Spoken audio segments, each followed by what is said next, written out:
Welcome to Archangel Revelations and Prophecies 444. I am Gad, your host. Now, a viewer wants to know more about the Scorpio full moon that everybody's talking about, May 18th, 2019, and she's interested in two gentlemen that she knows. So you see the charts right there. Now, most importantly, I did a part 1, part 2 of the Scorpio full moon. I think it's 5.5 hours. Part 1, part 2 video. I explain everything, especially the retrogrades, because that's your karma. That's your karmic relationships, past lives. I explained all that there. That is available to clients. Like this person, she gets it, of course, because this is like a carry on from that. But if you want deeper clarity, then she can look. She'll have the link because it is unlisted.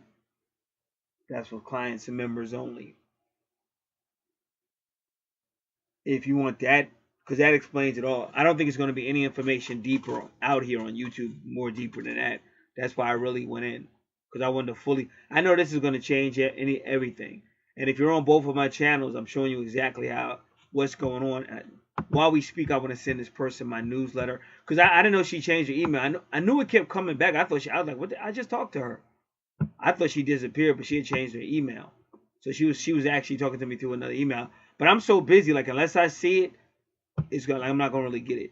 So once I saw it, I was like, whoa, I said, oh, now I understand. So then I contacted her. So what I want to do is I sent her the newsletter, but it came back. So I'm gonna send that now so I don't forget the most recent newsletter. Make sure you're into that. I did talk about that in a recent video. But if with the newsletter, you get everything the members get. You get the email list. You get a whole lot of stuff that people are not going to get if they're not a member or client. So you can always join that. And it's like for that one thing, you get all that for that one price. Newsletter comes out once every month. It'll be like for a year. It'll come out for 2019. All right, let me make sure this is the right one. And I did a great job. I love what I do. What's sad about what I do, people, they don't catch on. Like if it's not specifically about them, they don't care, and that's where you're making your biggest mistake. As long as you steal from the universe, you're not going to get back the blessings of the universe because you're stealing. You gotta learn what is my life purpose? Why am I here? You gotta have those questions too. The more you gotta remember, the universe is highly feminine. This is all about birth, the divine womb, the divine darkness, the divine feminine. The more you show interest in her, the more she's going to show interest in your life. But the more you just come and steal from her, the more, that's why you got all these dysfunctions. And that's why you got hundreds of millions of twin flame videos. Why? Because these people are not in union. And that's why they keep making more videos instead of just stopping and finding out what you're doing wrong while you're not in union with your twin.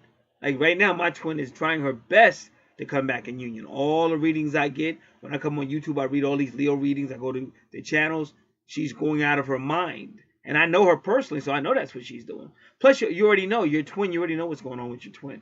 Like I knew she was pregnant before she would try to cover. She would see me and try to pull her shirt lower over her stomach, and I already knew she was pregnant. So you already know stuff anyway. So the more you stop playing with the universe, the more you'll see the universe bless you. And that's why I said this newsletter, I really went out of my way. Because basically the title of it is Astrology World War III and the Deliverance of God's Chosen Biblical Hebrews. Those people are your stars. That's what your Bible's always talking about, stars fall and all. It's talking about these people. It's not that difficult. So when you go back in the spirit, you go back into oneness. And you stop deception and lies and stuff like that. Makes you a better person. And you become more receptive to receive what the universe is going to give you. And it's easier for you to connect with your twin because you're not in ego no more. You're not in third dimension no more. You're not in arguments and pain and hurt. You start to rise above that. All right. So give me one more. I just got to forward this over there.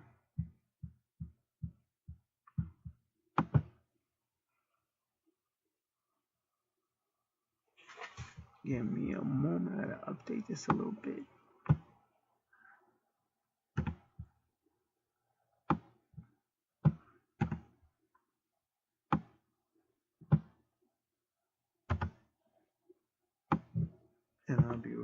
we go. So this analysis, because I already did the whole full analysis, of course I wouldn't do that again. We'd be out here forever. This analysis is really going, because a lot of people, that's usually what they just want you to give an answer. They don't really want to know all the deep stuff. But I try to teach it to them anyway for people that are listening. See, when you're dealing with the goofies will be interested in this person 1 minute, and then they'll be interested in somebody else the next minute. That's the goofies. Those are the bubblegum people. But when you do it the correct way, when you see how much work the universe has put into this person with the numerology and everything that's on your natal chart, if you're listening, then you're like, wow, the universe really went out of its way to show me that this person is a better choice, like in the long run. But when you're going just for goofy stuff, you'll say, oh, I like this one, yeah. And then, a week or two later, you don't even want to be with the person no more. And now you done messed up with the other person and stuff like that. So I try to teach you thoroughly so that you have the thorough way to make the your decision. And that's why it just takes a little patience, a little maturity. And like I said, again, everybody doesn't have that. Everybody's different. Come on, I don't want to do that. I wonder if I could do this. It did it. Thank you, God. It worked. I can't believe it. Because I did something and I thought, because it doesn't always work in email. So I did I hit my undo with my control and it worked. My control button and it worked. All right, so we'll leave it like that. I'll give me one more moment because we're going to send this right over to the person.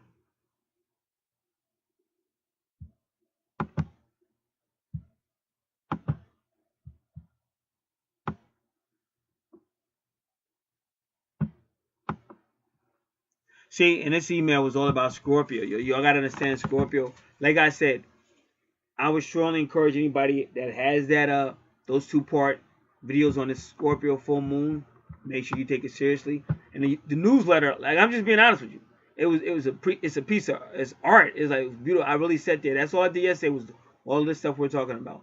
Because I know this is gonna be a big change, and you guys are beginning to realize that I'm not lying to you. It might take you a little bit before you grasp, but everything's gonna change. Even some of these people in your lives and stuff, that stuff's gonna change. That Scorpio moon is gonna come to the wind. Woo! And watch out too, because it's gonna be highly like I said, if you've already had a couple of fights, arguments, people bugging out, people flying off the handle, it's really going to see a lot of that too. All right, what just happened? Okay, I want this. Restore the inbox. All right.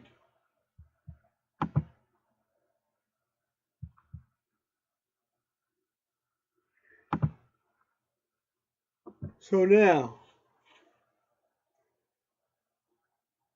the main thing I want to try to explain is the way this chart is done, that moon chart to the left, that's your moon chart.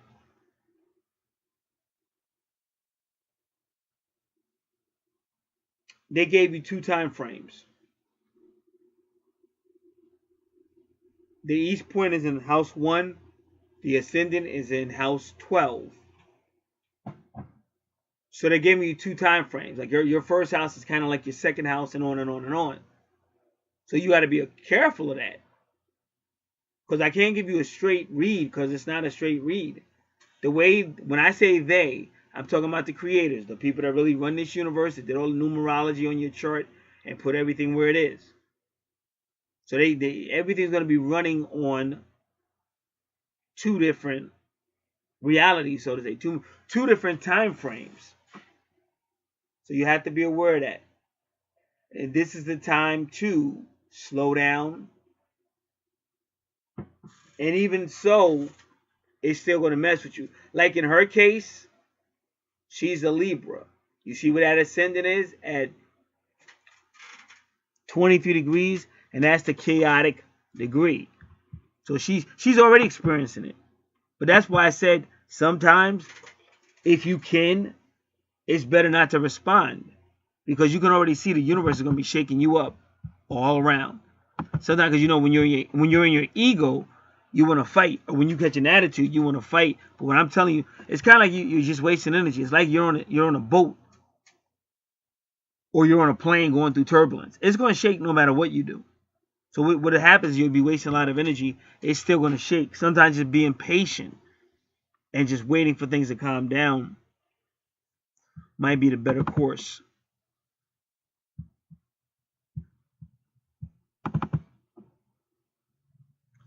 So again, Scorpio full moon at 23 degrees in Libra. So Libra, like I already said this in the.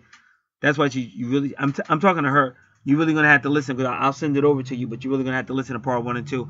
But Libra is gonna have it. Like anything with Libra, relationships. Now, when I say Libra, you have to understand. Again, say I work at a job. Let's say me and Juanica. Me and Juanica, we kind of like going out, right? But me and Kim, we cool too.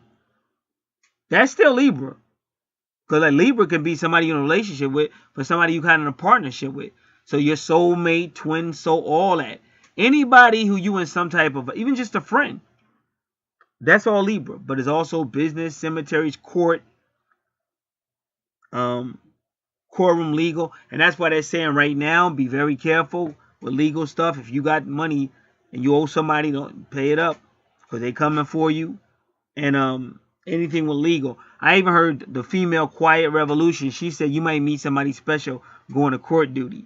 But she's saying that based on what she saw in the cards and with her intuition and speaking to her guides. But you can see that right now in the ascendant Libra. Anything could happen at this time. And that diamond, that Pallas, that is a soulmate asteroid. Pallas is most definitely a soulmate asteroid. So these things could be going on, but it's still going to be kind of like ups and down and topsy-turvy. But at the same time, 10 degrees is Jupiter energy. That's the wheel card. The Wheel of Fortune means, wow, something good may be happening your way. But the wheel can change. So it's with 23 degrees, that's like chaotic. Or so you just got to be careful. That's why I said this really is not the time to try to plant your footage. Like this is the time to say, wow, it's a lot of shakeups. Let me try to wade the storm. Let me try to wade the water. Let me not try to dominate or try to make somebody see things my way, because it's going to be a major shakeup. So we'll deal with Libra first and go across to all of them. But I also want to jump into Scorpio because it's actually a Scorpio full moon.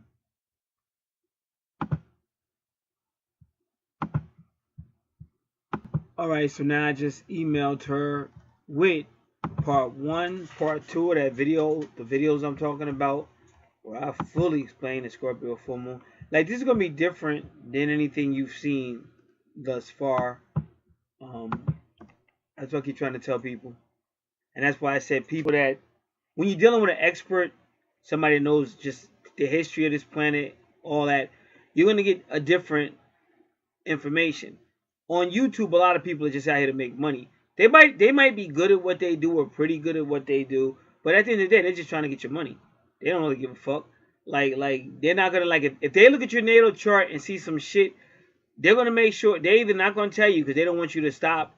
They want to get your money, or they're gonna water it down. They're gonna make it seem like, oh, that's not that bad, and when it could really be significantly something you need to know about. So it is what it is. So you have to understand these things. You have to understand about, I'm telling you all about the lion man. All this is important. That's why I made sure I explained all that in the newsletter. I got a couple of videos that are public that you can even look at those videos. But this is not a time to joke around. But you're going to see it. What I'm saying, you're going to see it in your life and see it in your nature, your human nature, and also the people around you. Because this is a full moon that's going to affect everybody. You know how they say people go loony. And Scorpio, so much stuff in that 8th house. Scorpio rules the 8th house. So once again, everything can be affected. And that's why you have to be very careful, because right now you're looking at a Scorpio when it's high in vibrations, then it's amazing. It's phenomenal, because if you want to know, the ancient Egyptians was on some Pluto Scorpio stuff. Alchemy, metaphysics. And this is why you have to understand too that Scorpio and Pluto represent the real people of God. The people right now that all these prophecies are about. See, you guys don't understand that 2019, 3 things have happened in 2019 that you might not be aware of.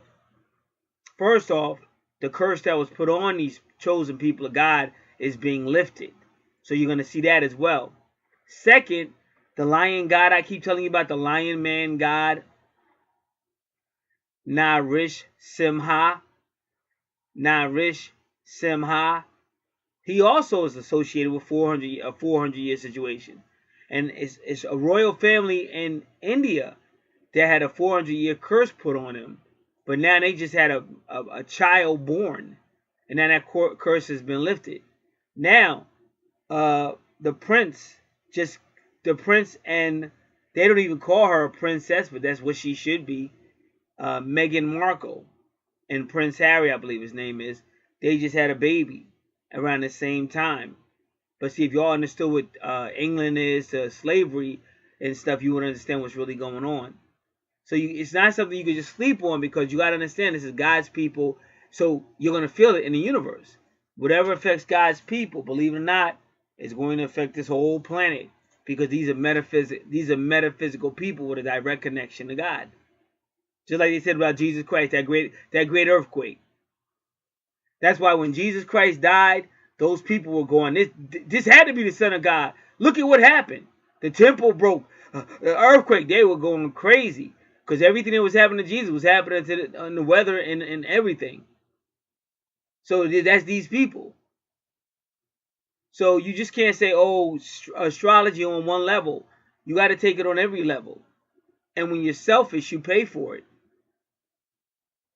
That's why I said stuff like this, you can't run from it. You can't hide from it. You have to understand what it is so you can deal with it. So having said that, now we know relationships are going to be shook up. And that's why I said this will not be the time to be arguing. This will not be the time to be saying crazy stuff.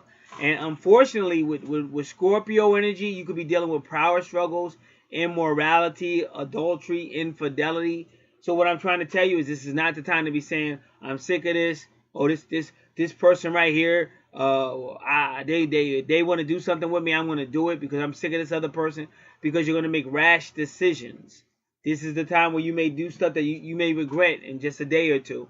Now, we're still under the new moon. We just had the new moon about a day or two ago. But here's the deal. This Scorpio full moon is so powerful that it's already in effect.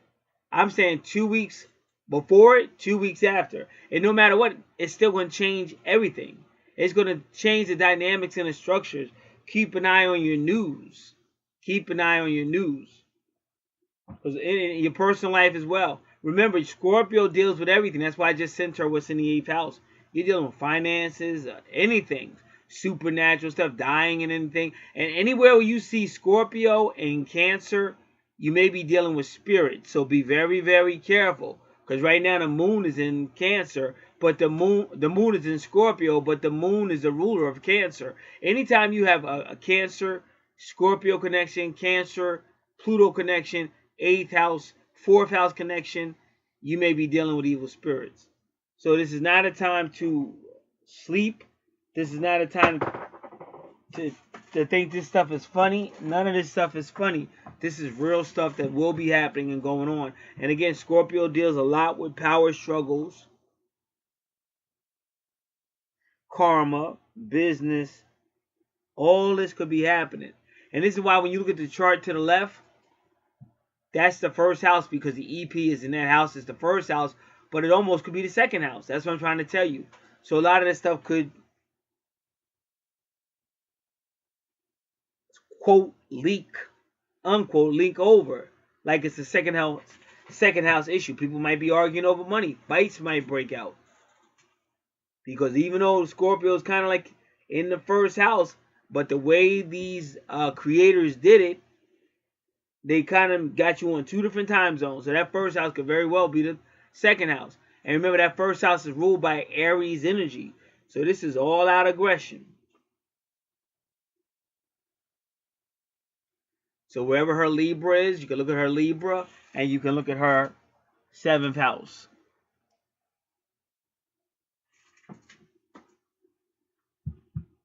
So now give me a moment.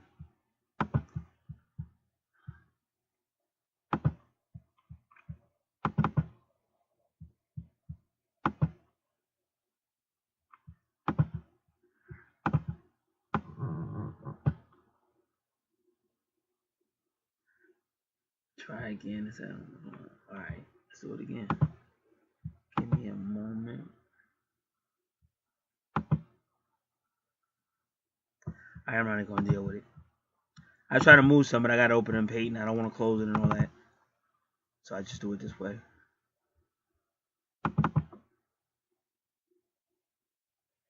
So again, her Libra, her is 1. Let me see. Yeah, 1, 2, 3, 4, 5, 6, 7. If you notice her chart, let me show you her chart. Her chart is similar to this chart. Her chart is next to the full moon chart. If you notice, the ascendant's in one house and the EP's in another house. See what I'm saying? So that's like people on two different realities, 2 different time zones, and also, you know, past life, present life stuff going on. But the East Point would be her first house.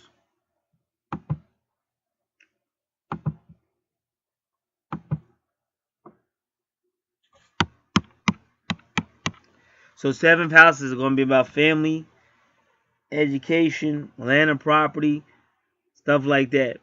And that's why I said when it says family, education, land and property, vehicles and travel. So you might have been in one spot and you got to move to another one. And look what's right there. But even though it's in the next house, it's right there at 2 degrees.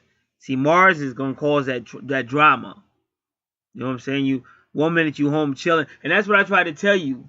Y'all got to understand what the 7th house really is. Because some people think the 7th house or Libra is just about relationships. It's not. If you staying somewhere with somebody, that's kind of like a partnership. You might not see it that way, but it is still. Just look up what a partnership is. Because y'all going to have to talk about something. Even if it's just, yo, man, turn the TV down.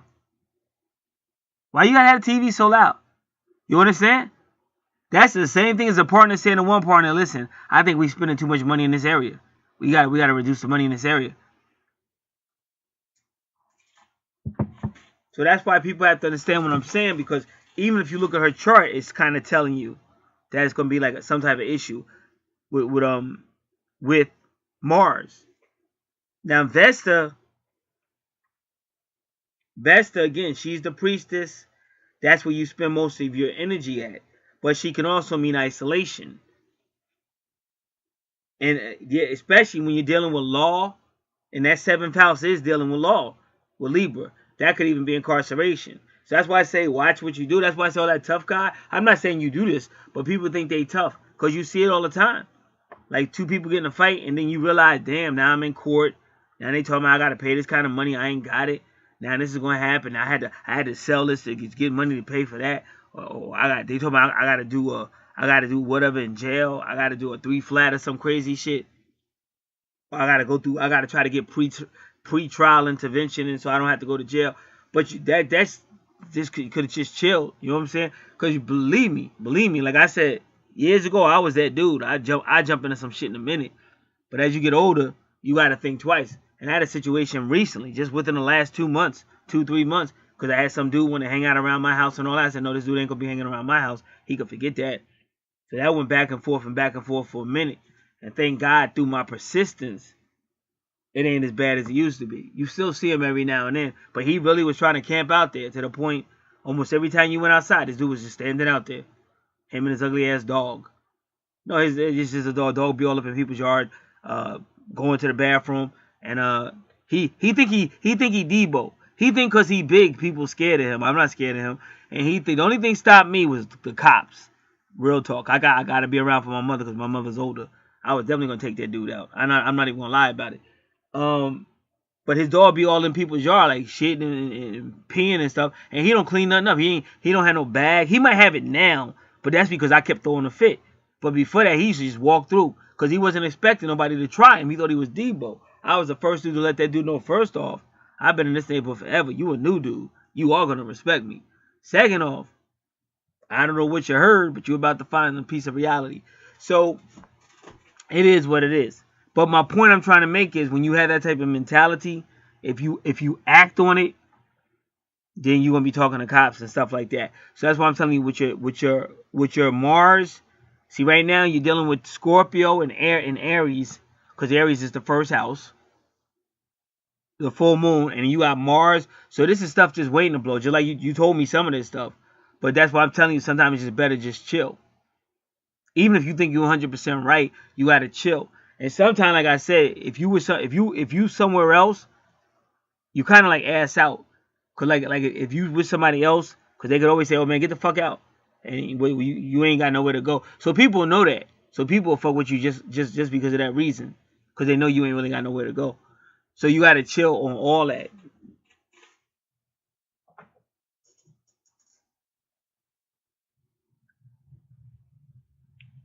So 24 in your seventh house means the return. So again, this is the return with some type of Cancer energy or Libra energy, or maybe even some type of Mars or Aries energy for your seventh house. Now where your Libra's at, so that's the career. See, you see my point? And you also was talking about your career. So that's why I said Scorpio is shaking that all up. But I'm going to tell you again, your strong point is your gifts. Because that's why I said people don't understand. I've seen it done over and over again. There's a female out here named Pink Pineapple Tarot. When she first came out, it was just her talking to the YouTubers and doing tarot readings. She never ever expected the comeback she got. So she went from being like talking in a dark room in an apartment, all that crap. All of a sudden, when she saw the comeback she got, how many people wanted to use her services and stuff, man, she turned overnight. She started getting up, getting that apartment straightened up, and her whole intro changed. Everything changed. And then, she finally moved out that apartment somewhere else, and I think she might have moved again. So she immediately understood the blessing she had, and you could just see she became very like a businesswoman like that. And I'm saying like just 2 or 3 days before, she's just like anybody else, just sitting in front of the camera, talking, doing cards and shit. So that's why I try to say, when you have your calling, try to set yourself up so that you're ready to go in case you do lose your job or get whatever happens.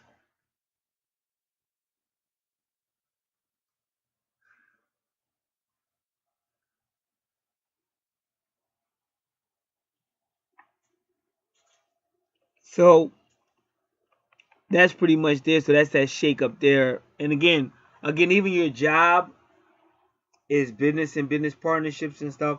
And then wherever you see Libra at, you always got to be careful of the law and court. Always. But her seventh house, not her seventh house, but her 10th house is pretty much pretty good. It's like a lot of it's masculine and feminine, but that's the new moon. Whenever you see the sun and moon together like that, that's the new moon, which we're under right now. So it's kind of funny that she's getting this reading.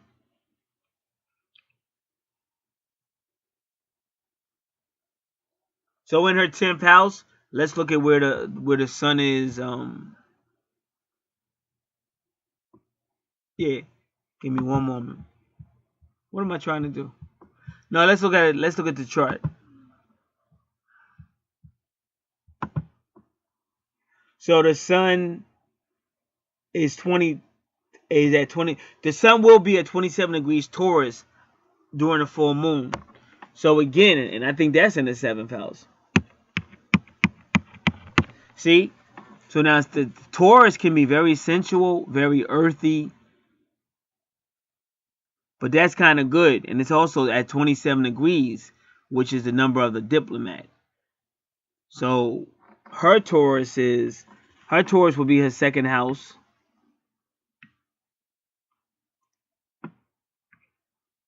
Which is Aquarius.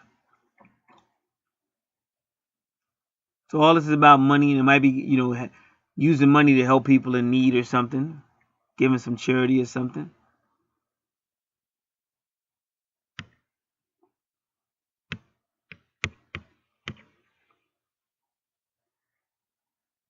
And then her Taurus is in her 6th house, which would be like service. Right? 1, 2, 3, 4. But no, her Taurus is in the 5th house. So that's highly sensual, but you got to be careful because Taurus in the 5th house or spend all its money up. Like if it goes to Atlantic City, it'll gamble it all away and stuff like that. Because Taurus in the 5th house is very sensual, just want to have fun. So she got to be careful because see that dude, his ascendant is a Taurus. Now I'm gonna watch how I say this.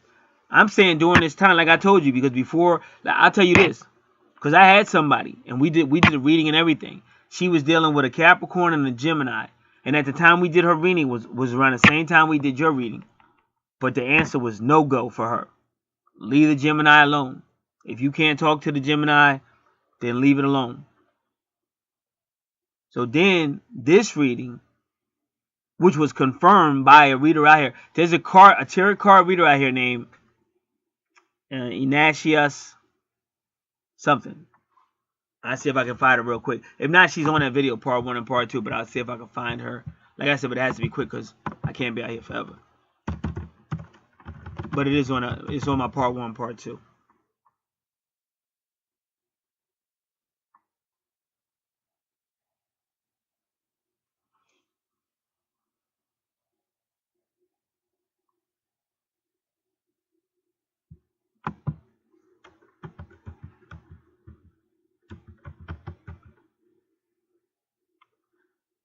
Alright. So basically, if you start typing this name in the YouTube search engine, it should come up. But the first name is Ignatius. Ignatius. Then it's something else. And then it says Tree of Life. Now, she's the best tarot card reader I ever saw in my life. She talked about my twin flame situation in a Leo reading, and she was dead on point.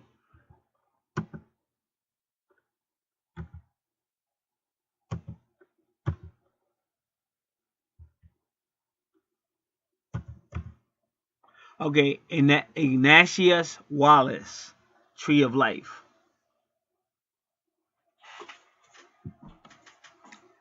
That's who her name is. Now,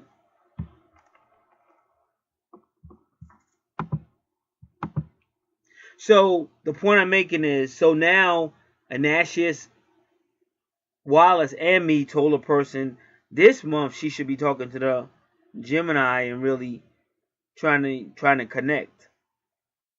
But like the last time we took a reading, the answer was no, leave the Gemini alone. So that they do that for a reason, you know, whatever's going on. So I gave you advice, but that was under whatever it was that I gave that advice. It was either new moon or full moon. I don't remember which. But it could be a different time. But what I'm telling you right now is under the Scorpio moon, sex might be just that. Like, you know, get your freak on, freaky stuff. Because that's Scorpio. You know, ain't nobody's business and all that R. Kelly shit. You know, feel that you ready and, you know, all that shit. Ain't a bump and grind. I don't see nothing wrong.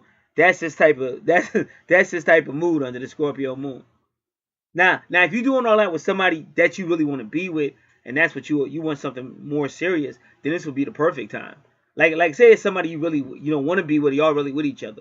This would be the perfect time. Perfect full moon. Gonna get freaky, gonna get hot. Y'all gonna really go off. I mean, it'd be a ball. But if this is with somebody you really don't know like that, and you don't really want to get that deep and personal with them because you don't know them like that, then it's you're not gonna, you might feel bad afterwards. But then again, it might be so good that you don't matter no more, you know. But what I'm saying, that's the type of moon it is. It's the freaky shit, everything coming off and whatever. You know what I'm saying? So that's that type of moon for the Scorpio full moon. So remember, that's why I gave you the paperwork on everything in the 8th house. And anybody listening to this video, if you get to hear it, you could always look it up.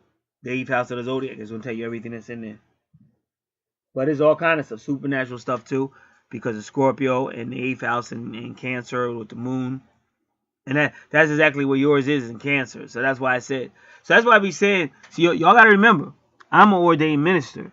So I can tell y'all, in the 1980s, we used to meet people under the influences like evil spirits.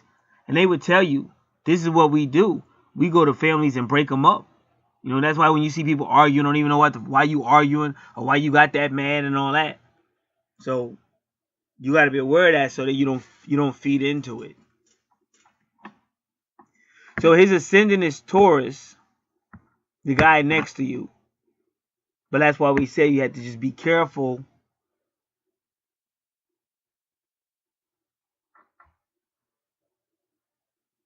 of what you want. And ironically, look at this. Look at the Taurus on the chart all the way to the left, to the full moon. See how the sun is at 27 degrees?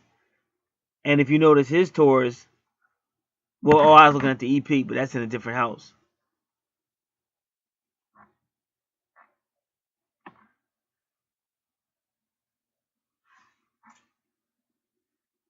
But it's true north node is still 27 degrees. So that's interesting. So what does that mean? See, 27 degrees means that's that diplomat. I mean, he could talk you out of your pants.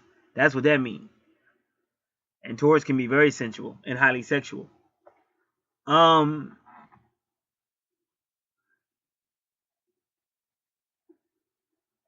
also they're warning against the magician, Mercury energy. That's the communicator. But the magician card, that's number 1 degree. He can make you believe anything. But again, I'm not saying that's the case. Like I said, ultimately people have to make their own decisions. Now look at his second house is Cancer. Just like, remember everything I just said over here. So far he's head on right now for this full moon. He's head on right now for this full moon. And let's what's in his 7th house? 1, 2, 3, 4, 5, 6, 7. Scorpio. See, now it's a Scorpio moon, but like y'all gotta make sure you understand when I tell y'all about Pluto and Saturn, because it's all about lessons and karma.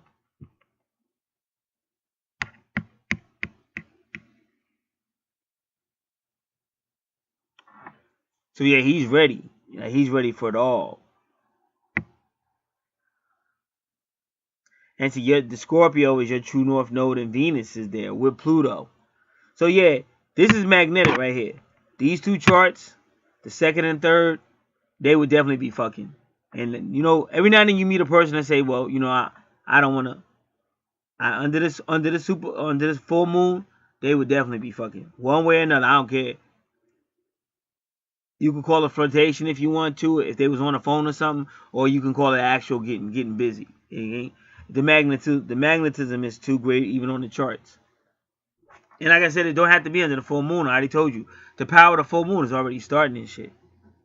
So that's what's up. And that's not necessarily a bad thing. You know what I'm saying? The fact in life is this. Sometimes y'all just gotta work it out.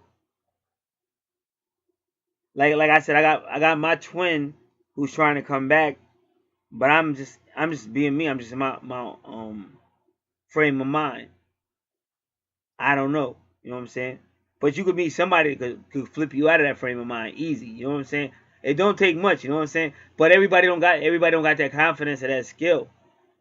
And my twin was always the type to sit back and wait and watching you and shit. And that's why we never really clicked. Because I'm not really with that system of expectancy and shit. But that was years ago. Alright, so you can already see what's going on with these two charts right here. Chart number 2 and 3. That this is definitely a hookup for that. This is what I call a Scorpio full moon hookup.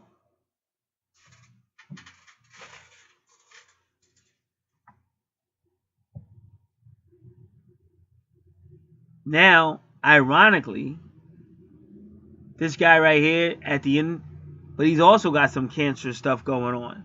And he also has Vesta in Cancer.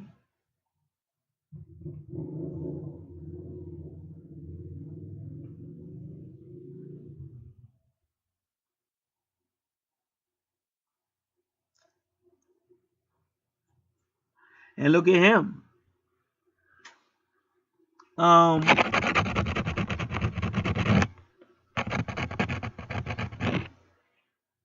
Even with Scorpio, because it's a Scorpio full moon, he also has Venus in Scorpio and Mercury. I just got finished telling you about the Magician card, number 1, that talking. And he's got the 27 degrees too. That's the diplomat with Jupiter energy. And if you go back to the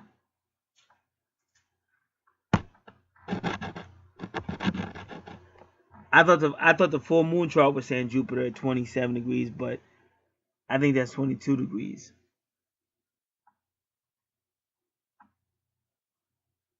But either way,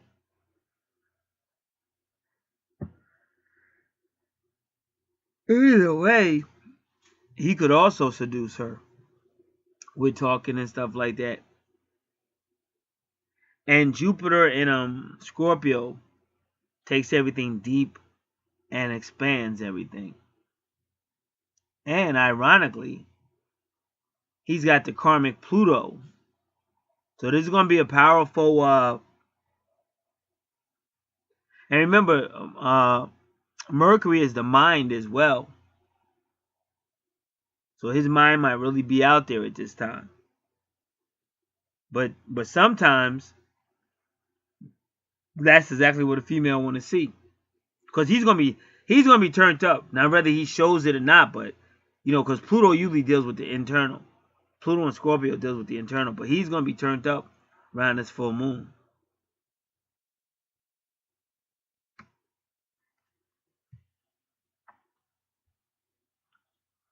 And then you got wow. Well, I thought that Pluto was at 29 degrees, but it's not. It's 28. You got Pluto and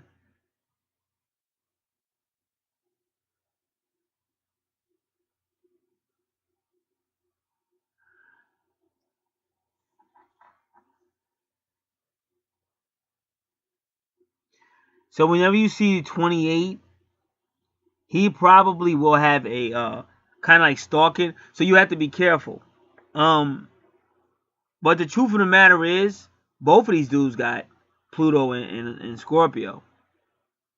See, that could be like stalking. That's why I gave you the 8th house stuff. That's power struggles. That's stalking. And even you told me that they be trying their best. However they're doing it, but they both be trying their best to tell you, no, me. No, me. No, me. No, me. So you already see it. And that's why I be saying, I don't know. I'm just a different dude. Because I know some people like that shit. I got people fighting over me and shit. But I don't know. Cause you gotta be. But this is what I will tell you. You gotta be careful though, because like, let's say you're a female and you're talking to both of them. So both of them think that you gonna be with them. You know what I'm saying? And then you finally make a decision. Or you're like another female I know. She tried to play both of them, but then she got exposed. Like I said, the universe just busted her. The universe busted her because she was trying to, trying to be a player or whatever, and she ain't seen nothing wrong with it. But the universe was like telling her, "Oh no! First off, we got way better plans for you. Second off, we're not gonna let you do that." Because a lot of y'all, that's why I say you see me talking about Mayat out here. See, Mayat is you can't break another person's heart, because that's a universal. 42 Confessions of Mayat. That's a no-no in the universal. So ultimately, people have to, get to be in big boys and big girls, where that would be wrong to do that, even if you can get away with it, because you're not gonna get away with it ultimately when the universe gets involved. Once the universe gets involved, like I said lately, we're talking about balances and scales and justice and mayat and karma, and also that God I keep talking about, that lion man God, Narish Shimha. He does the same thing. He's got balances, just like Mayat. He's got scales and balances, just like Mayat. And Scorpio can be about karma as well, but Scorpio can also be about way too emotional and a lot of extremes. So you have to be careful. Scorpio can also be about secrets and keeping it on the DL, but we know that's not gonna be the best for all people involved.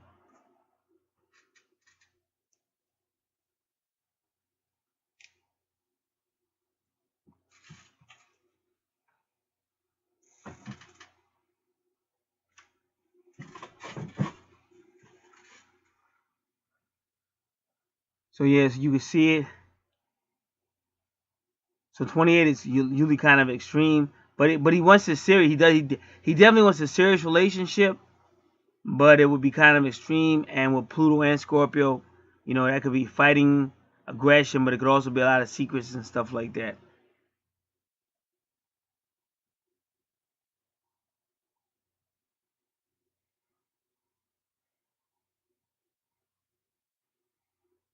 All right.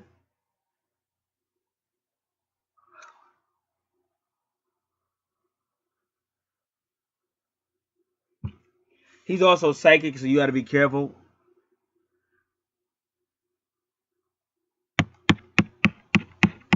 Let me do it again. All right, that's in the 9th house. I thought that was in the 8th house. But either way, even Jupiter in Pisces is kind of psychic. But Pisces in the 8th house is real psychic. But still, it's 2 water signs, Scorpio and Pisces, so you got to watch it. But Jupiter used to rule Scorpio. I mean, Jupiter used to rule Pisces. So he has Pisces in his 9th house ruled by Jupiter.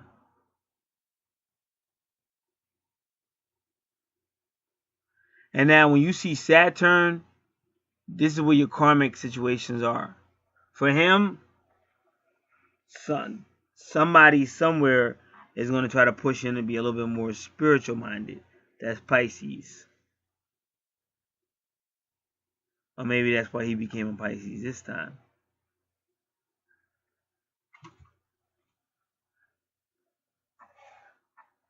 Now over here, Scorpio, kind of watery.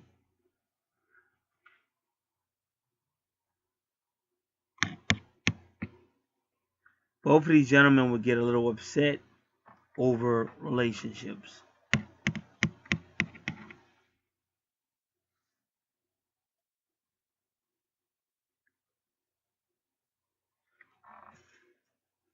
Alright, so same thing with you. You're a Scorpio, you ready. You got Scorpio, Venus, Jupiter, True North Node, Juno. So you're ready. She's ready for love, Venus and Scorpio, and a serious relationship. But again, you know why? Because she's a Leo. Both her sun, that's her external ego personality, and her inside, her emotions and everything, the moon, are all want to be in some form of a partnership.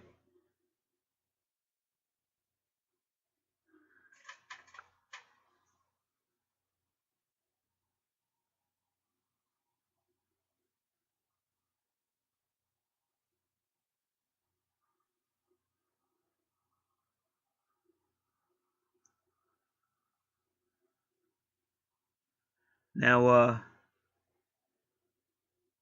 so yes, both Scorpio. So like I said,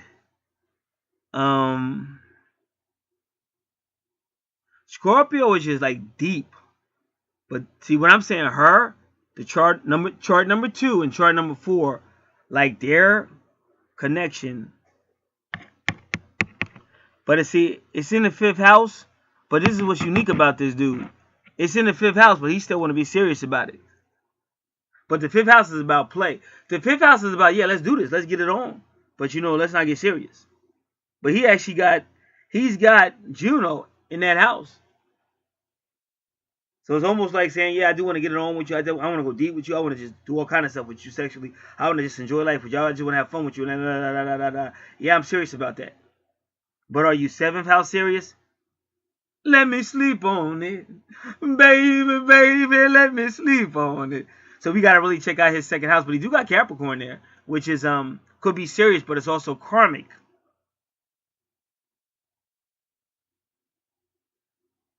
So this is almost like you betting on the horses. And 2 horses is like almost hit nose to nose and shit. And you like you bugging out because you're like, oh shit, I knew it was gonna be close. I didn't think it was gonna be this close. Holy shoot! And you waiting to see which one gonna win. That's how I'm looking. But not that I'm saying anybody gonna win, but that's how I feel. But right now, that's what I'm getting from this. And this is like this is the information she really wants to know. The other stuff is the background and all that history stuff. She don't destined know that, but it's still good to know that shit though, because it will. Whether you believe it or not, everything is one. Just like the higher intellectual and mystical people and spiritual people tell you the higher ones. Everything is one, so one thing is going to affect the other one. All right.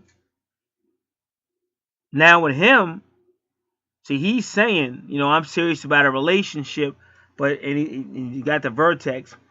1, 2, 3, 4, 5, 6. Yeah, he's serious, and that's in the home. But for some reason, but in the 7th house, it's more secretive and sexual and going deep with Saturn. So what I'm getting from him, the chart number 3, he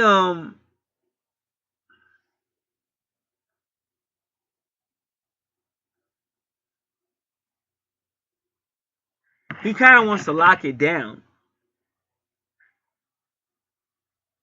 Like he wants the relationship locked down.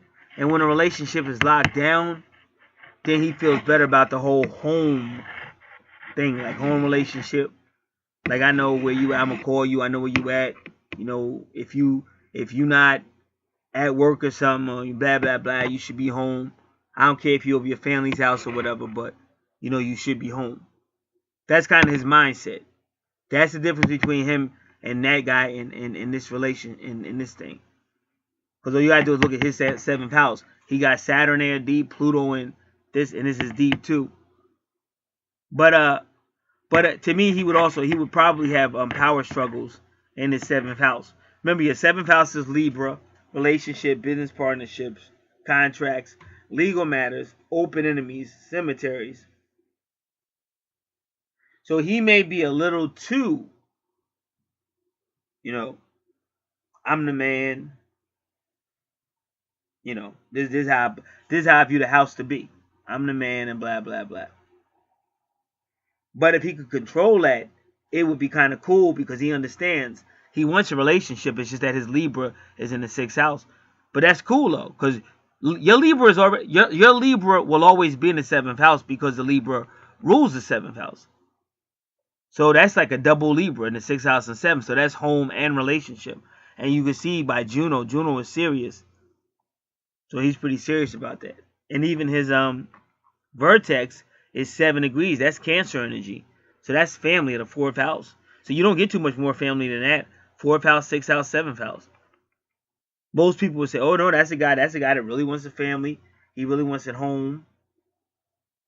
But a wise astrologer would say, but what's in those houses? Because we don't want no psychopath. But it's not necessarily that he's a psychopath, but he is going to kind of like want it to run a certain way. Like you wouldn't just be able to come out of nowhere and say, hey baby, I'm going out with my cousin. My cousin's coming to town. I'm going out with my cousin. Shit, we going out. He gonna be like, yo, where you going? Because the way he feels is like you're breaking schedule, like you're breaking house scheduling. Like, you know, I thought you would be here. I thought we were gonna do this, or I thought this or that. I told you this needs to get done, or some shit like that. He's not gonna be like, okay, baby, no problem, have fun. Nah, he more wants to know what's up. So now we go back to the gentleman here to the right. I said we got to find out what's in his 7th house.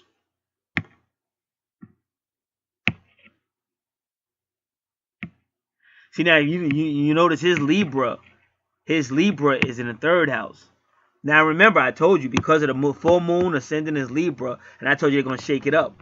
See, Scorpio's gonna shake up. I'm telling you how this really gonna go down. The Scorpio moon is going to shake up because it's the Scorpio moon with Aries, and you can add Mars to that. And they're going to shake up anything in 7th house, Libra, everything I said. 1st house represents the personality of the day, which is going to be a shake up. And even the 2nd house. Now in this 2nd house, they're going to money right there with Jupiter. But they're messing with Sagittarius. Now remember, Jupiter rules Sagittarius. So this could be teaching, this could be publishing, but it can also be foreign stuff, foreign speaking people. This could also be religions, philosophy, long distance travel, which that wouldn't probably include like the airlines and airplanes and jets and stuff. But it's really going to be getting shook up around this time. 2 weeks before the full moon, 2 weeks after the full moon, and maybe even long after that. So you have to remember that.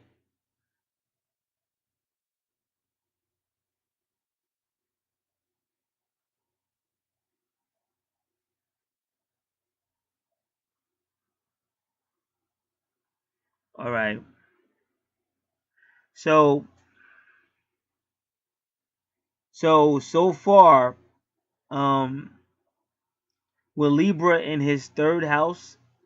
No, okay. Oh, that ain't bad. That's Libra in his fourth house, and his ascendant is Cancer, so that is family. So yeah, he's got the family Libra stuff too.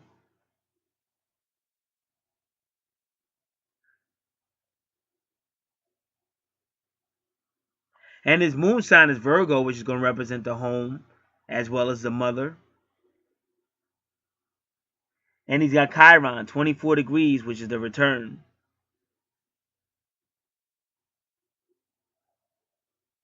And you got 24 as well. Yours is 24 minutes though, but it's still 24. And even your 7 is Cancer, which is family, the fourth house. It's just that, but see, that's not necessarily a bad thing though, to have Scorpio, because this is just a person like to get busy. Like he's kind of like a Leo, you know. I mean, he's one of these dudes that's really passionate and shit, like in that house, because you got Scorpio there. Jupiter's gonna make it really big and great. Might have money there. Virgo, Mercury, he's a good talker. So that means, like some people, they be whispering in your ear and all that shit. He's into that.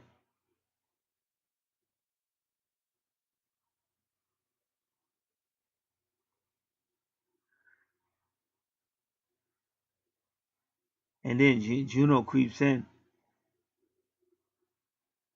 So Pluto's there because Pluto's gonna make it really, and makes it really intense. But Pluto can make things imbalanced as well. But sometimes imbalance can be a good thing. It just depends on what house it's in and what's going on. But sometimes you want somebody to really come at you a certain way. You don't want it to be stale. You don't want it to be boring, and you want somebody really like if you really want to be wanted. That means a lot and shit. Cause that's a way better feeling than just going through the motions. It's like when a person really want it and they really want it with you. So you see, he's got all that,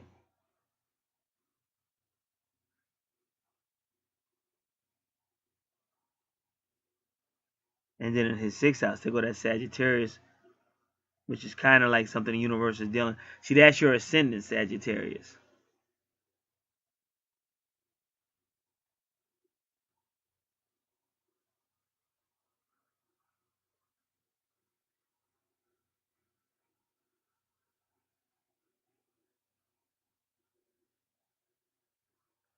All right. So when you get to his seventh house, Capricorn. So he's going to be a little bit serious too.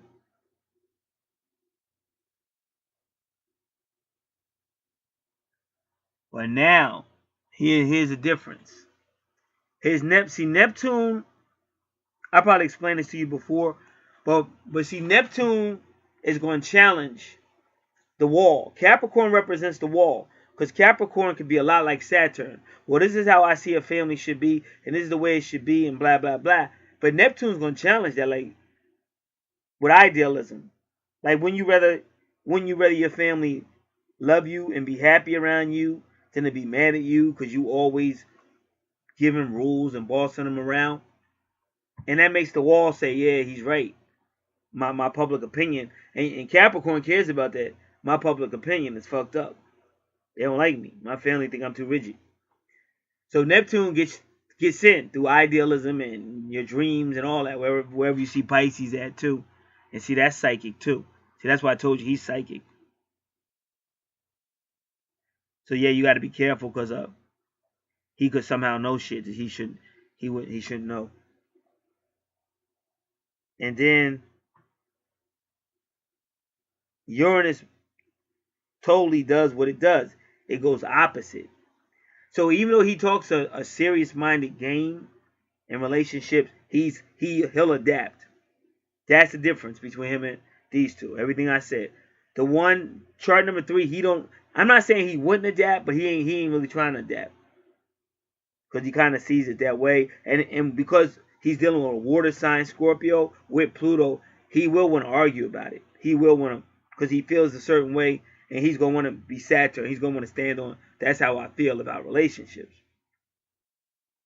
So the one on the right would probably be way more passionate, and he would be more flexible for growth, like for family relationship, because his ascendant is family.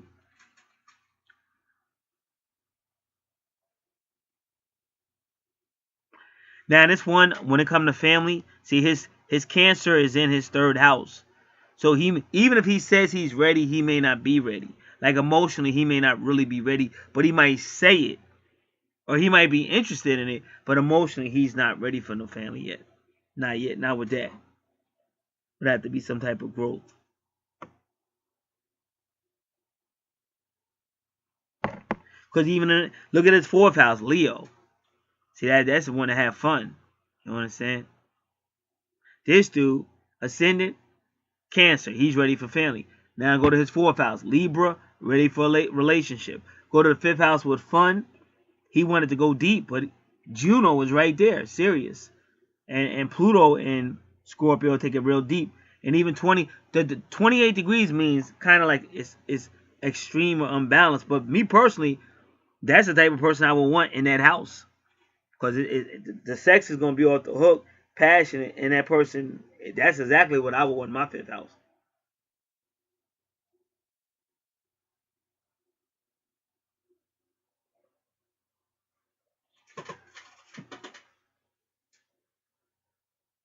And then even if he wants to be serious about the relationship or whatever, he's adaptable. So again, like, because that's Neptune right there, that's water. That's water. Now his Neptune is 21 degrees. That's still Saturn.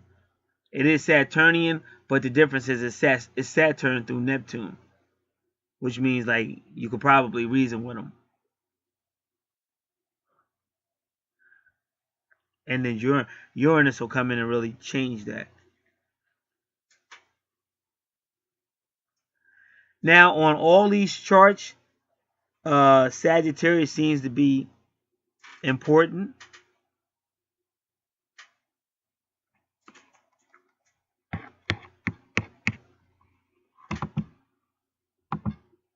He's got Sagittarius.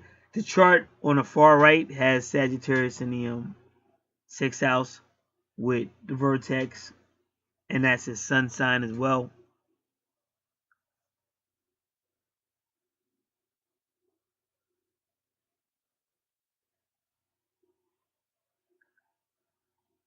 So Sagittarius is all about your higher self, maturity, culture, class, religion, politics, your in-laws, long distance travel.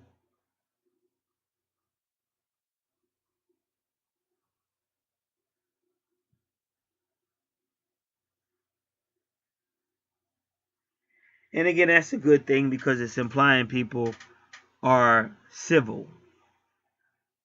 Now, the chart number 3, Sagittarius in the 8th house, but that's his sun sign too.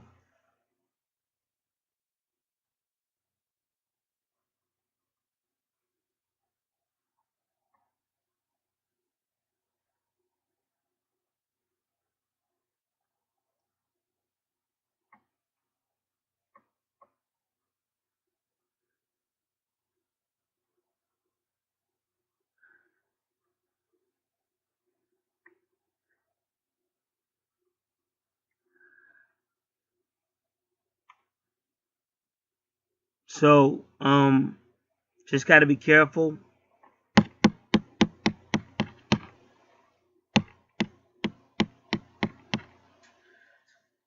So it looks like he's got Sagittarius in his 8th house.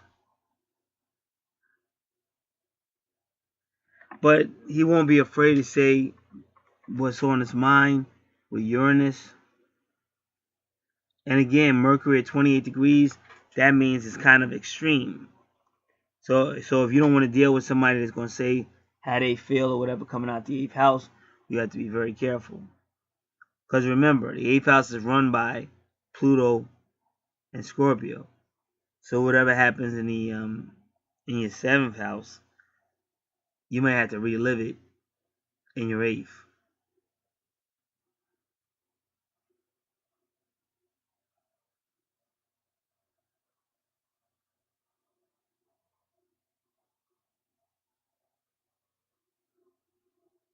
All right.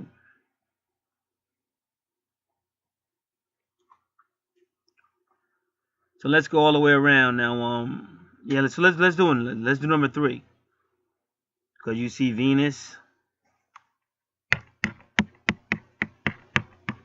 still dealing with Sagittarius energy. So all of y'all got a connection to Sagittarius, but that's good because right now with this Scorpio full moon, Sagittarius is looking good, and plus Sagittarius is in the 2nd house, which is the money house. So this could be foreign money, investing money. With Jupiter, it's expanding whatever money you got because Jupiter rules Sagittarius. So it's a good time for money, and it's good that all of y'all are resonating off of that Sagittarius or 9th house energy.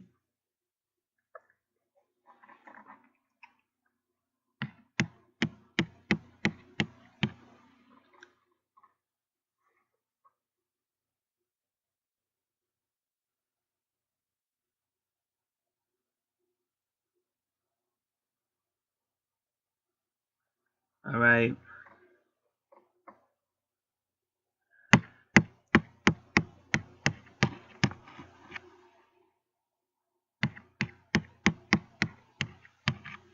So his medium Coeli is in his 9th house. For some reason, his 9th house is his career sector because of Cancer, because of Capricorn there.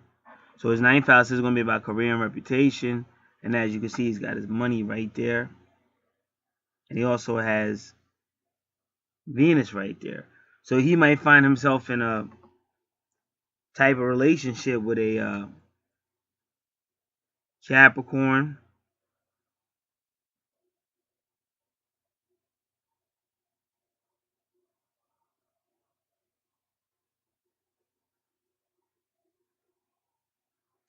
All right.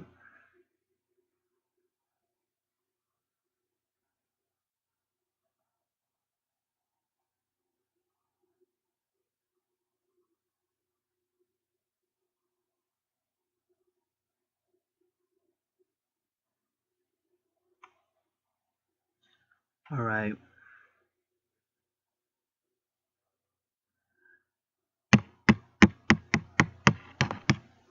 So his 9th house, house number 3. 9th house. Serious about it. Also his medium Coeli. So that is going to be part of his life purpose, why he's here. Takes it back. So both of those could be a teacher.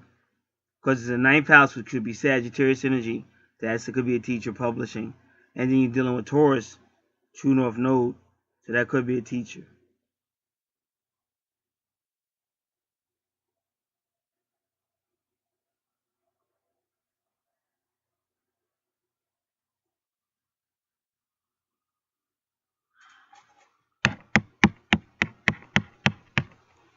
So yeah, so it's going to be kind of like a career for him. Capricorn takes it seriously. He's got money and love. Venus can also be finances.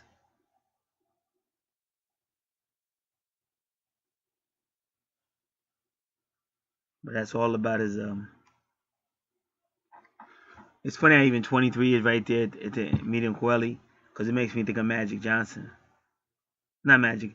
I'm Air Jordan, not no LeBron, but Air Jordan too, but LeBron as well. LeBron used to wear 23.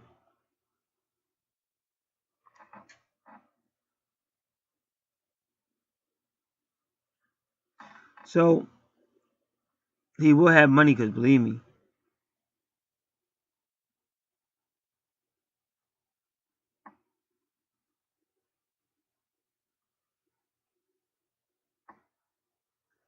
All right.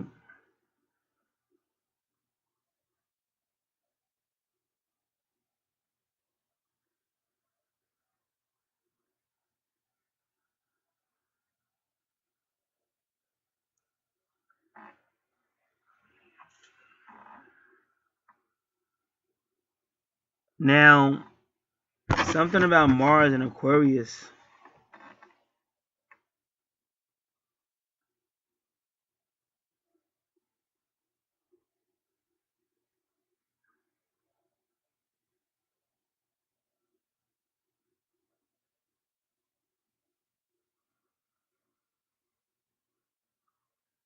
All right.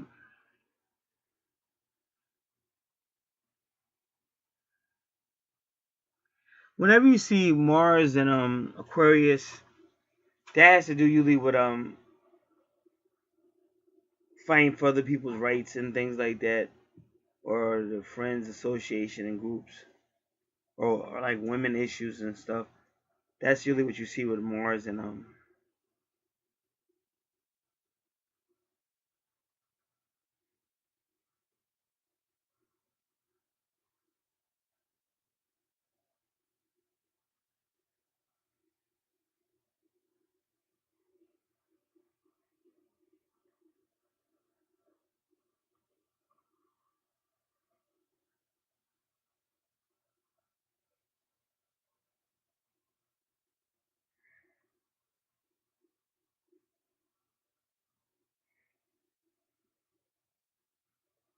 so. And then you see it again. This is 10th house, 11th house, Palace, which is twin souls or soulmates, but it's still social issues with Pisces, because Pisces represents the 12th house of service. So he feels a certain way about helping like others, like social issues, people in need, friends association groups.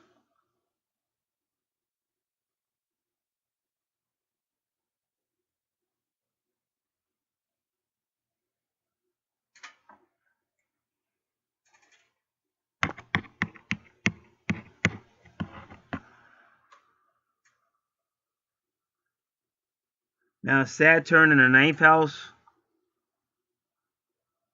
that could be somebody, like I said, karmic reasons is saying he has to meet somebody to help him be more Piscean, or more service minded and helping out others. That's the karmic interpretation of Saturn and Pisces. But also on this chart, the interpretation is the 9th house.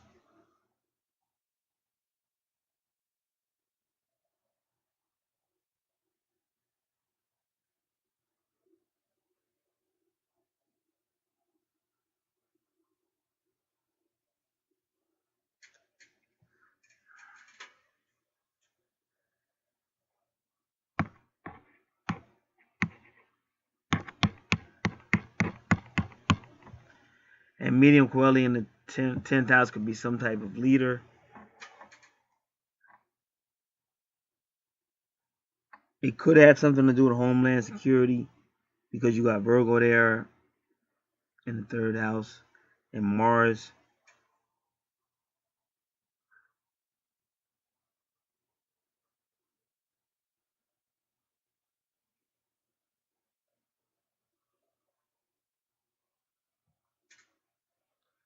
All right.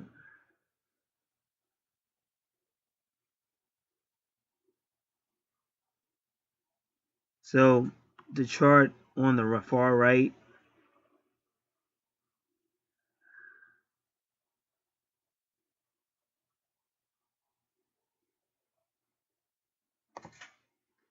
all right. So when you look at the chart over here to the right,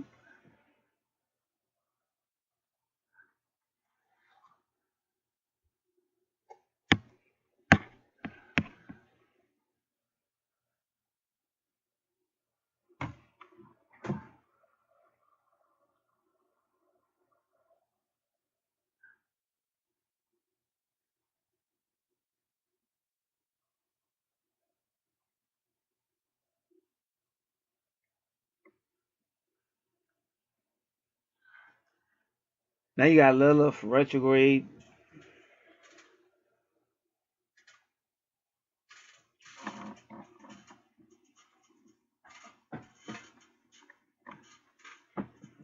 Lilith retrograde in Taurus.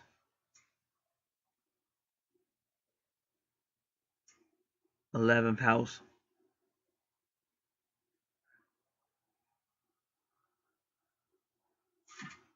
So that's implying that in a past life something happened, possibly with Aries energy or Taurus energy. But Taurus in the fourth house, Taurus in the 11th house. If I said fourth, I meant 11th house. It's ruled by Aquarius. But Taurus just has to be careful in the 11th house because sometimes Taurus can mean well, but it starts to bully people. So don't bully people, and also don't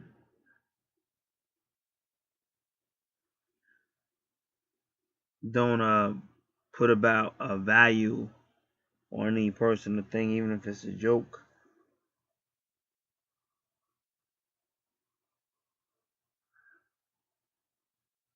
Because nobody feels nobody wants to be bullied. So that's one thing Taurus has got to do is when you're around people, like when you're in 11th house, you got to learn how to let people go their way. You can say what you feel, but when you see they're not agreeing with you, you just have to let it go and don't keep pushing the issue. Finally, Gemini, but like I said, Gemini is the kind of like immature. It's the third house, and they put in the 12th house for that reason. And then you see Lilith again retrograde because Lilith wants to be heard and understood. And Gemini is in that house of service. To use his multitasking skills and publishing skills to serve others, and he has no harm.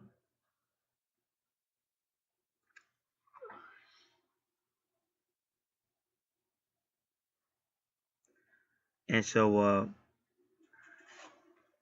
hopefully he'll learn to actually really care. Not just there, serving, but not really caring because you're missing the point of being in the 12th house. Now, because it's a female thing, just gonna ask a couple other questions. Like for her, definitely relationship minded, new moon, sun moon. So that's gonna be in her internal, external, sun moon is gonna be all about relationship. Now, Scorpio, all that's over here. It's in the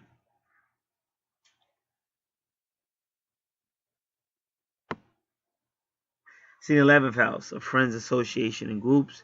But Scorpio's there. But definitely fun, partying, transformation, power. Could be power struggle, but serious relationships.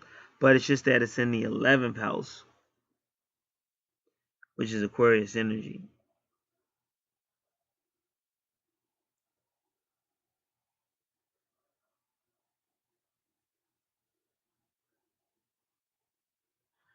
All right.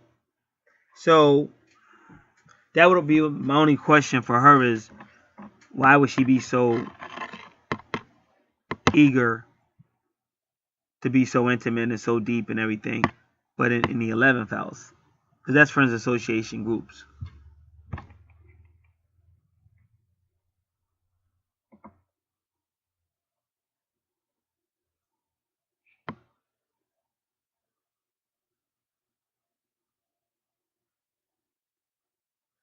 And see, chart on the right will be able to deal with that better. Because his Scorpio almost looks like hers. And remember, this will be all about Scorpios. And I think this dude in the middle, he's going to be going through major transformation. Because he's got Pluto and Saturn with his Scorpio. So this is going to be karmic transformations and stuff like this. Karmic and lessons that got to be learned.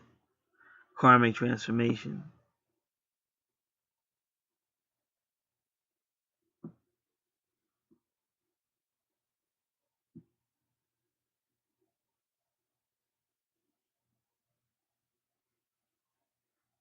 All right.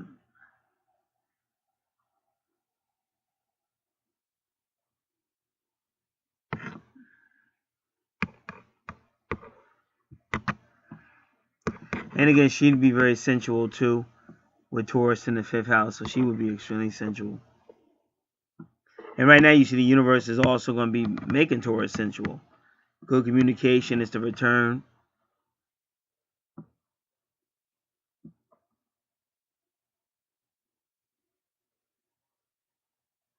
See, her palace is at 24 as well in Taurus. So that number 24 in Taurus is saying something.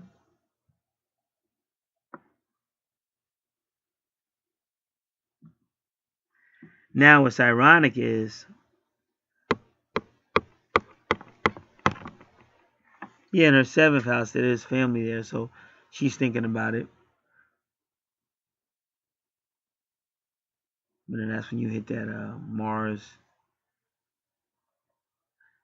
So the 8th house, you just have to be careful because Leo and the Earth 8th house is all about games and doing what he does.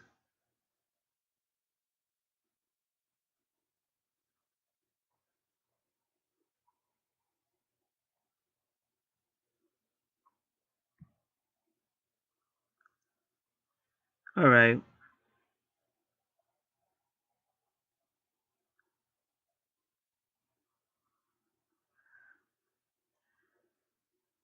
And again, when you have Aries in your 12th house, that's like being aggressively down to help people and serve people and stuff like that. But that's for the chart in the middle.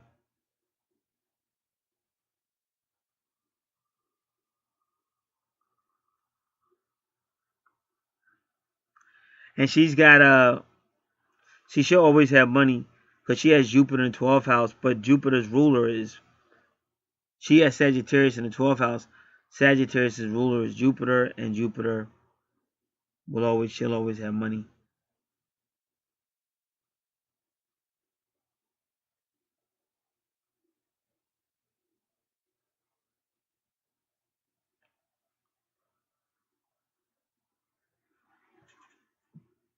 All right, so there's really not too much more I can go. The gentleman in number 3, chart number 3, that gentleman, I gotta watch how I word this. But if you're looking for like a connection that's really in there, like me, I'm the type of dude, I want it all. I'm just like that. I want it all from day one. You know what I'm saying? With him, because of Saturn and Capricorn, and it's going to take longer, and he's going to have to learn how to let go. He's almost like an old school man. Like an old school man, you was expected to run the house. Lady was supposed to just do it. You stay here, you clean up. I'll go to work and I'll come home, but at home the food better be ready and boom, boom, boom. So he's got that going on. Gentleman number 3. Gentleman number 4 is more like, if you want it all, it'd be him. But he's got a Capricornian side too. But the difference between his is he can adjust. Like I tell women, main thing y'all should learn how to do if y'all really want to have relationships with men, y'all gotta learn how to talk. Even if you got to talk about your relationship. You know what I'm saying? Because a lot of y'all don't do that. Y'all just get pissed off and get mad and just try to sneak around and do what you're gonna do, and that only gonna make everything worse. So you gotta learn how to even write it out, email it, or talk, or whatever, or learn how to just kill them with kindness sometimes. You know what I'm saying? Because that's somebody you allegedly supposed to be with for a while. So why would you not want to kill them with kindness if you felt the need to? You know what I'm saying? Because some females don't want to do. I'm not gonna kill them with shit. I'm gonna go out and I don't care what they fuck them. You know, and then all hell break loose, and then you wonder why the thrill is gone and shit. The thrill is gone because instead of you using you got skills to do it. It's not like I'm asking you to do something you don't do. Like women, y'all are master of all that other shit. You know what I'm saying? Y'all know how to get shit, and all y'all masters of that. So don't turn it on and turn it off when you feel like it. Learn how to use it regularly in your relationship. In other words, everybody's happy. You know what I'm saying? You going out with your girlfriends or whatever, and he chilling. Because you knew how to approach, you knew how to handle it, and just instead of turning it into a fucking war. But like, I mean, some people stay in dysfunctional shit. I don't. Only dysfunctional motherfuckers I fuck with is my family, bloodline.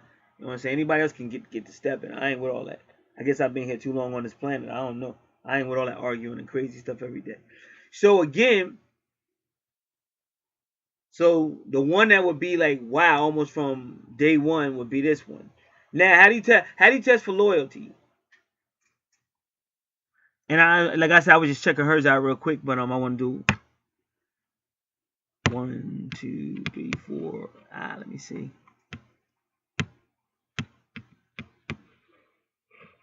See, because you got all that Mars and Aries in yours, it could still. That's what I just got finished saying. So you got to be careful, because what I'm trying to tell you is, especially with this dude on the right, the dude chart number 3.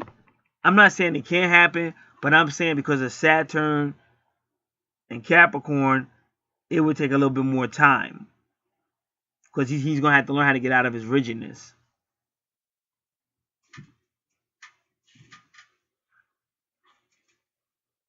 Now, he may like to travel. Let me see.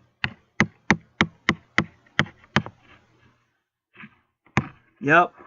See, now when you took his 9th house, he got Capricorn there. But he also got Jupiter and Venus. So and he got Neptune. He likes to travel. So if you really want to get him to speed up more, travel. You know what I'm saying? And be creative. Be romantic while you're traveling. Because he loves to travel.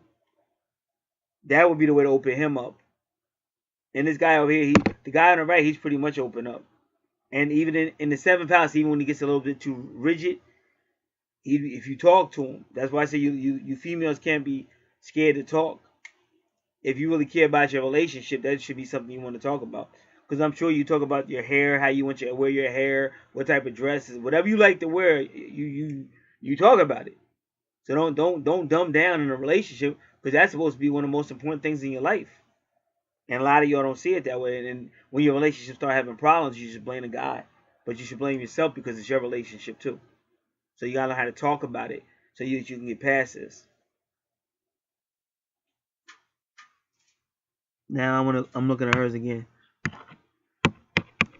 So she got Aries in the 4th house, so that could be a problem. So that's why I said you got to be very careful flying off the handle, especially now with the Scorpio full moon, because there really ain't nothing good gonna come out of it if you just be flying off the handle. Sometimes you gotta learn how to just wait till the right time to talk, or ask yourself, is it even worth it? And 5th house, highly sensual, but 5th house is all about fun.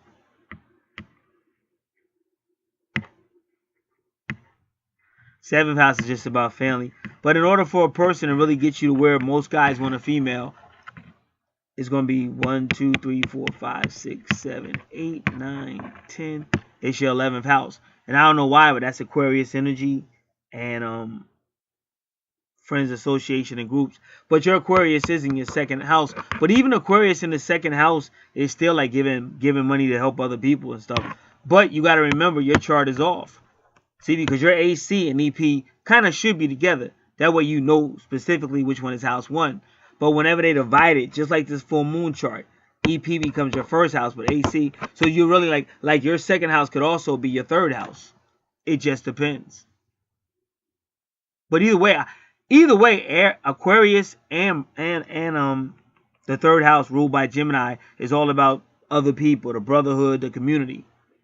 But for some reason, it seems like that's what really turns you on, is some type of interaction with others or something, whatever that means. It could be you like charity, helping others. I don't know what it means, but that's where you're at the house 11. At your house 11, you're ready to buckle, but it's still got Scorpio there. So then, if you got Scorpio there, let's go to your 8th house.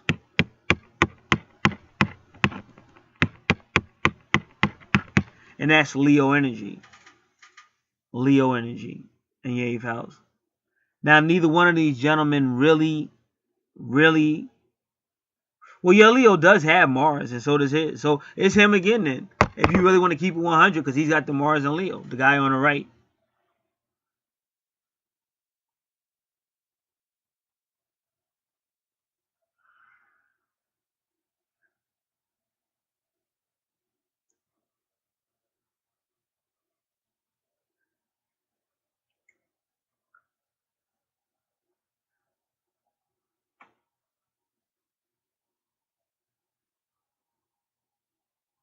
So I can't really tell you who would be more honest and all that, but I have told you, like in a relationship or love making or this and that. If you said, well, who would be the most fun?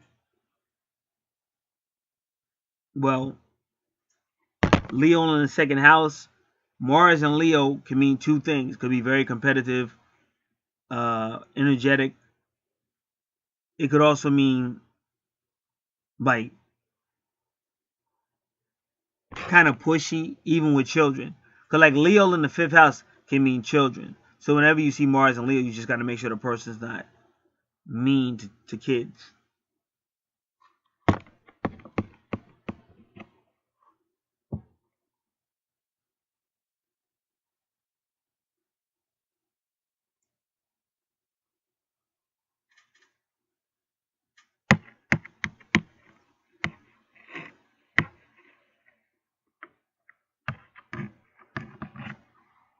So who would be more fun? Probably the guy on the right, Leo. 2nd house, because that's your money. 1, 2, 3, 4.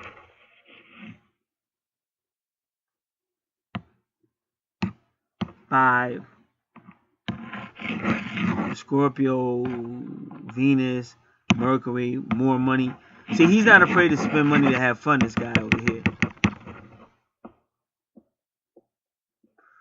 This guy, number 3, his money is going to be a little conservative because he's got Capricorn. Not saying that he won't spend it, but this is what gets him off, is traveling. That's like his aphrodisiac is traveling. That's when you would see a different him. Like if he was seeming a certain way, if you and him decided to go somewhere like traveling, then you would see a different him. And remember, Scorpio usually represents longer travel, longer distance travel. But see, his Gemini represents short distance travel. But here's the point: it's still in his 2nd house, which is his money house. So it seems like he kind of calms down when he's traveling. And see, when you females do what you do, this is why I say, this is what I be saying about y'all. Y'all know what to do because it's trained in y'all, but y'all won't do it. If you really want something to work, it's the same way as if you trying to impress somebody on an interview. Don't ever forget that. For your own benefit. Unless y'all might just like arguing. That's what I'm saying. Maybe y'all like drama. Because I can't figure that out. I think I know, though. I be studying all this shit all the time. Been studying this since I was little. But maybe y'all just like drama. See me, I ain't with all that arguing and shit. So sometimes, what they say, you can get more bees with honey than you can with salt or whatever. So that's why I say, whatever his little aphrodisiac or whatever turns him on, that's when you like be nice and do whatever you do to get this dude to, get him to where he needs to be. Because otherwise you're gonna be dealing with this rigid Capricornian, rigid Saturnian shit, and you're gonna get sick of it. And then the universe is gonna send you some guy, and then next thing you know, you're gonna be doing something with somebody else. The universe is gonna send you whoever, because nowadays it's guy or girl, they don't care. So it is what it is. But a lot of that shit, it's easy to blame the next man, but hold yourself responsible. If it's your relationship, act like it. Just like if you was in the stock market, if you had stock in the stock market, you won't let nobody just walk up on your stock and just start trading and shit. They say, oh, that's my stock. So if you got investments in your relationship, act like it. What makes this guy tick?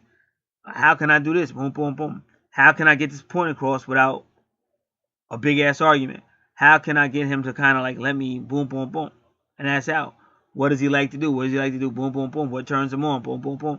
You learn all that like we just did through astrology, through his natal charts. That's why I said you cannot survive the right way without natal charts. All this bubblegum astrology and going to take shortcuts and all that stuff does is blow up in your face. And how do I know? Because there's hundreds of thousands of twin flame videos out here. Now, it ain't like nobody learned nothing different. So if you listen to about 10, 12 of them, you should be good. But it's hundreds, possibly thousands, hundreds of thousands of twin flame videos out here. Why? Because these people don't want to do what they're supposed to get your twin to come to you. And that's why they got to keep on making videos. It's like when you're sinking and you keep on thinking, oh, I'm going to patch up this big old hole with some bubble gum. It's not a real patch. It's just going to keep on blowing up. That thing is sinking. So that's what you see out here. So in my case, mine is working hard for union. But that's because I work with the universe. I'm not on no fake stuff. All right, so like I said, I don't see anywhere else I can go with this. Now, if you want to know more about karma and all that, anywhere where you see karma, not only is that your karmic debt you got to pay, it's also where your twin soul or twin flame would show up. See, her karma is Saturn. She could be a little bit more like inspirational or spiritual. So if somebody came in her life like her twin flame, he would try to push her to be a little bit more spiritual.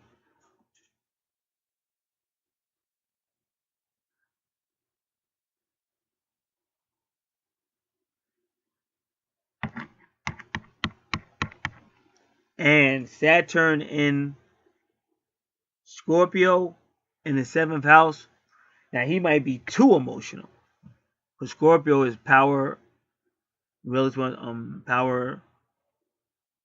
power struggles and all that stuff that's in the 8th house. So he might be too much. So Saturn's trying to encourage him. His twin flame would try to teach him not to be so emotional or controlling in the 7th house. This one is the same one. The 5th, this chart on the right, same thing. You got to try to teach him to be more spiritual. With Pisces, more service to others and more spiritual.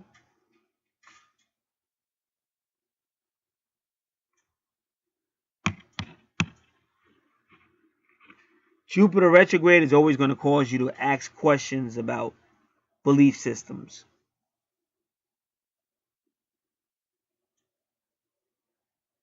In the chart to the left, in the 3rd house, ruled by Gemini, is karmic. Saturn retrograde is karmic. Pluto retrograde is lessons. Saturn retrograde is teaching a person to be less hindered, less restrictive. You can be more patient, not to be arguing with authority, learning how to speak up for yourself so you don't feel victimized, learning how to hold yourself and other people accountable. And Pluto retrograde will come and take anything that's holding you back from doing that. Even if the universe brings you to your twin flame or twin soul, the universe will give both y'all a certain amount of time to bury the hatchet and start working on reuniting. And if you choose not to do that, then at some point the universe through Pluto retrograde or through something is going to rip that situation out. So then you ain't going to have your twin nowhere around you. You're going to start missing your twin. And now the chances of you doing what you're supposed to reunite starts to happen. But only after that Pluto retrograde rips it. So that's what you got. You got Saturn retrograde that basically is trying to tell you this is how things are. This is how you avoid victimization yourself or others.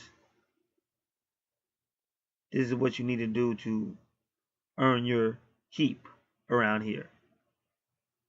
And then Pluto retrograde says, oh, they're not listening to that counsel, so let me go ahead and take something to shake them up. And now this full moon in Scorpio, like I said, it's going to be a lot of shakeups. I went over which. But in her particular case, believe it or not, this is her time to be using that energy. And I told her what's feasible. But she can make whatever decision she wants, but what's feasible. But even if she make whatever decision she made, if you were listening, there was advice given for either way. But if you don't know how to get on a person's good side and move forward, then it's just good. You could just be making it rough for yourself. Like if you're gonna be a typical person, then you ain't gonna try to butter nobody up. You ain't gonna try to do shit. And then when the shit start getting fucked up, then you just gonna be mad and angry and shit. Like most of these people out here and shit. So I be trying to teach people, look, God gave you a brain for it. God gave you looks. God gave you opportunity. God gave you a brain for some reason. So let's not act like we can't think. Because when it's anything we want to do, we think and get it done. But for some reason, when it comes to a relationship, then we act stupid. And the moment something happened that we don't like, we be like, well, fuck it. And I'll be saying, well, why would you have invested so much time just to say fuck it? It don't make sense to me. So that's one of the major problems here on this planet. But after this Scorpio shakeup, you may begin to see a different reaction from people. This full moon Scorpio shakeup. So that's it for now. This is Gat. I'm out.